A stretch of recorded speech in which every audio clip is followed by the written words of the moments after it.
Pati ang Google nag-celebrate kapag sinearch ang pangalan ni Steph dahil siya yung unang player na may 4,000 3-point shot sa history ng NBA. May total na pala si Steph ngayong season na 253 3-point shot. Struggling pa siya niyan ng unang part ng taon. Buti na lang din ginawa ni Steph to versus Sacramento dahil kung hindi mag-aampon na naman ang panibago si Steph. Siya yung magiging proud father ng Knicks. Sila kasi yung sunod na kalaban ng Golden State. Sa Knicks kasi ginawa ni Steph yung record niya na naging number 1 sa 3-point area. At kung nagkataon, sa Knicks din niya gagawin yung 4,000 3-point shot. Kaya pala tong si Draymond ganado din. Akalain mong naka 4 out of 7 pa sa beyond the arc at pina-score pa ng Sacramento ng 23 points. Kung ganun ang scoring ni Draymond, talagang matatalo yung team na kalaban ng Golden State. Huli pang nakascore si Draymond ng 20 plus points ay December 15, 2024 pa.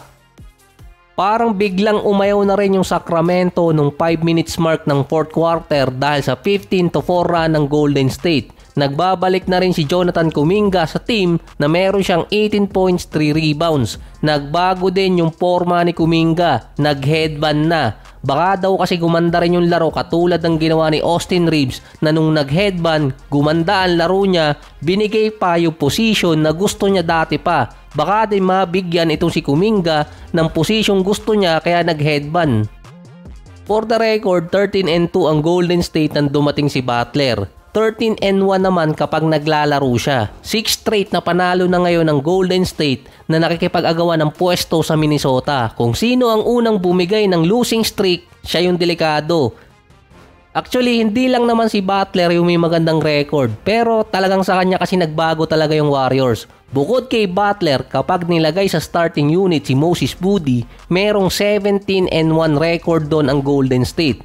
Hindi lang si Butler yung may mataas na winning rate. At hindi lang din si Butler ang merong headband, pati rin itong si Moses Moody. Kaya din nag-headband itong si Kuminga eh. Nag-umpisa kasi ang season ni Moses Moody na hindi consistent yung minutes na binibigay sa kanya. Nakuha lang niya yung consistent minutes mula nang dumating si Butler. Ganong kagaling si Butler para mag-complement talaga ng ganong kabilis sa ibang player. Parang peanut butter at jelly. Hindi ko lang alam kung bakit nila gustong-gusto lasa nun, kakaiba din. May average si Moses Moody ngayong season na 9 points, 3 rebounds at 1 assist. Pero sa 18 games na nag-start siya, meron siyang average doon na 12 points, 3 rebounds at 1 assist. Hindi ganun kalayo ang average pero umangat pa rin yun ng 3 points per game. Mas consistent ang minutong binibigay sa kanya versus Sacramento 17 points, 4 rebounds, 6 assists, 2 steals at 4 out of 6 sa 3-point area. Hindi rin makikita sa stats yung ginagawa niyang defense. Dahil gumagamit ang Golden State ng small ball, mas epektibo kasi yun kung yung mga guards nila defensive player at 3-point shooter katulad ni Moody. Isa pa doon, kapag si Draymond Green dati nakapagpasok ng isang 3-point shot, nananalo yung Golden State. Pero kapag ngayong season, si Draymond ay may 3 or higit pa na 3-point shot, 7-1 record sila. Yung Golden State naman talaga small ball lineup. Kahit meron pa silang 7-footer, wala naman na bago dun. Pero ngayon, ang best 5 player nila na maisasama sa loob ng court ay si Moody, Butler, Draymond, Kuminga at Steph. Base yan sa net rating nila, lalo na nung second half run nila versus Sacramento. Masusubok pa yung lineup na yon ng Golden State lalo na kay Coach Steve Kerr next game dahil 3 challenging team ang sunod na makakalaban nila after Sacramento, yung Nuggets, Knicks at Bucks. Back to back pa yung isa sa mga game na yon. 2 games behind sila ngayon sa Lakers para sa number 4 position.